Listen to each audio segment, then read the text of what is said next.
ఇప్పుడు ఎన్టీవీలో కథనం వచ్చిందని చెప్పి ఎన్టీవీ మీద సిట్టేసి పోలీసు వాళ్ళు పోయారు కదా. ఆంధ్రజ్యోతిలో తప్పుడు కథనం వచ్చింది కదా, చాట్ జీపీటీ చెప్తా ఉంది.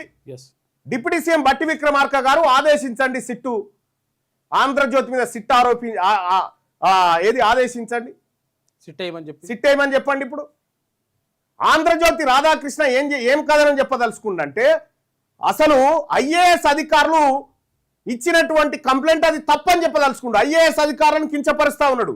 ఆ మహిళా అధికారులను కించపరుస్తూ రేవంత్ రెడ్డి గారి కాంట్రాక్టా. ఇక నైతిక విలువలు జర్నలిజం గురించి ఇక రాధాకృష్ణ గారి దగ్గర నేర్చుకోవాలి తెలంగాణ మొత్తం దేశం అంతా.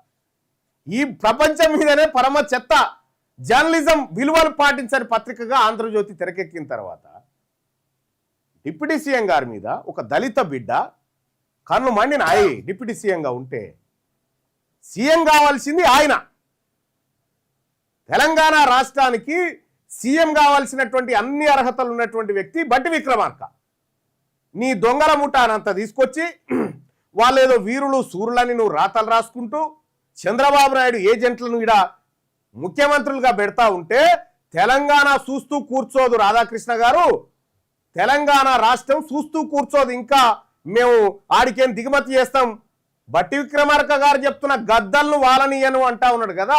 నువ్వు ఏ గద్ద ఏ డేగ రూపంలో వచ్చి ఎక్కడ వాళ్దాం అనుకుంటున్నావో తెలియదు. ఆ సమాజం చూస్తూనే ఉంది.